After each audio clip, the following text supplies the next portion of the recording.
Elle est pas belle, cette machine? Ah, moi, j'ai pas résisté au plaisir de l'emprunter pour vous faire faire un tour.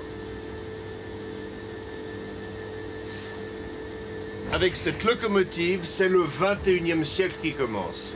Parce que, qu'on le veuille ou non, le rail va prendre de plus en plus d'importance. Et on va voir tout de suite pourquoi et comment les Suisses réinventent le transport des marchandises.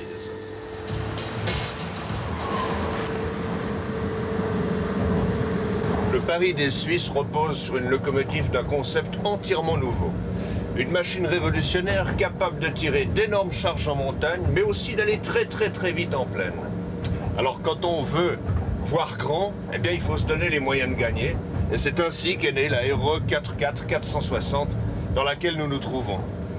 Et je peux vous dire que quand on est là-dedans, on a peine à croire qu'on est dans une locomotive, tant l'absence de vibration et le silence de roulement sont exceptionnels. Il faut dire que la conception de cette machine ressemble plutôt à celle d'une voiture de luxe.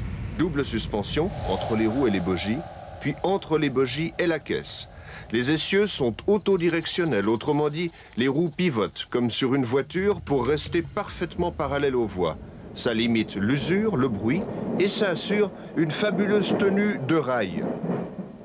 Dans un souci de facilité d'entretien, les éléments de la machine sont conçus comme autant de kits interchangeables.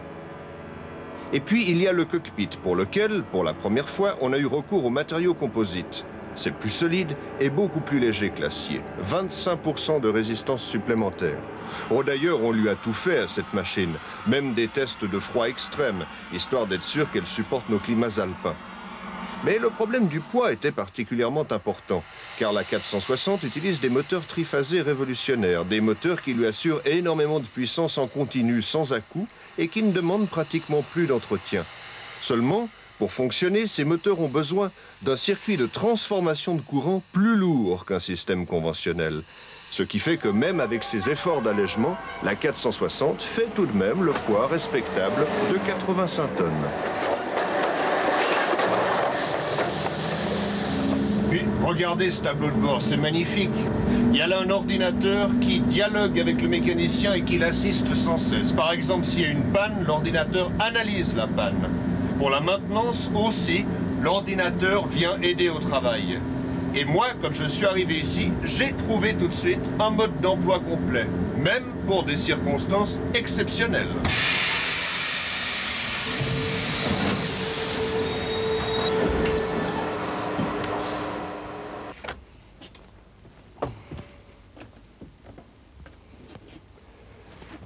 On va parler un petit peu de sécurité.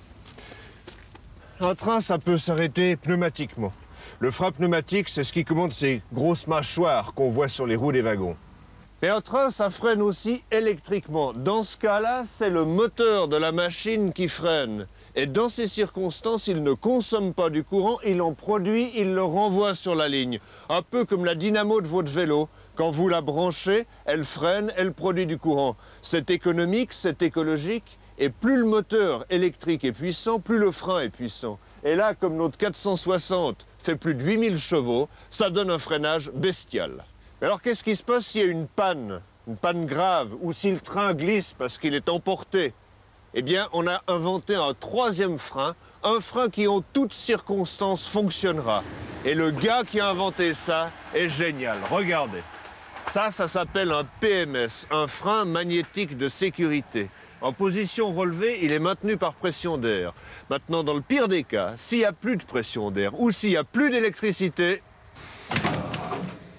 le PMS tombe par son propre poids. Et comme il contient énormément, eh bien, la locomotive, elle est collée au rail. Intelligent, non? Notez, fallait bien ça. Parce que je vous ai pas dit le plus beau. Les performances. Cette machine, c'est un tracteur, d'accord, pour tirer des trains de 700 mètres, mais c'est aussi une Ferrari.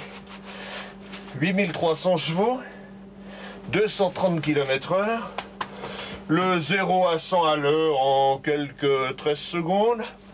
Démonstration.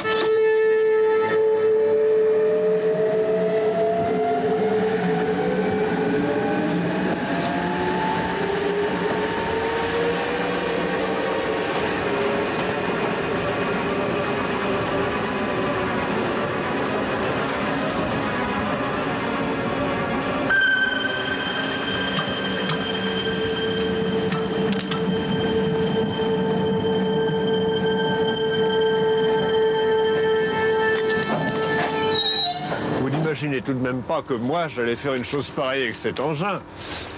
Lui, il peut, parce qu'il est le grand patron de tout ce qui roule au CFF. Alors Theo Weiss, cette machine, elle est surpuissante, tellement puissante même qu'on s'est laissé dire qu'elle avait un peu les défauts de ses qualités, non? Eh oui, quand le rail est mouillé, cette locomotive patine. Ceci s'explique tout simplement par le fait que les roues sont très lisses. Nous avons voulu ça. C'est le seul moyen pour permettre que cette locomotive reste toujours silencieuse. Qu'est-ce que vous allez faire dans ce cas? Nous allons continuer les essais de mise en service. Ça prend du temps. Ce n'est pas en sortant de l'usine que nous pouvons arriver à des résultats définitifs. Oui, parce que malgré tout, vous avez tenu à ce pari de la très haute vitesse pour l'avenir. C'est indispensable. La locomotive ne doit pas seulement faire face aux exigences actuelles, elle doit faire face aux exigences de l'avenir.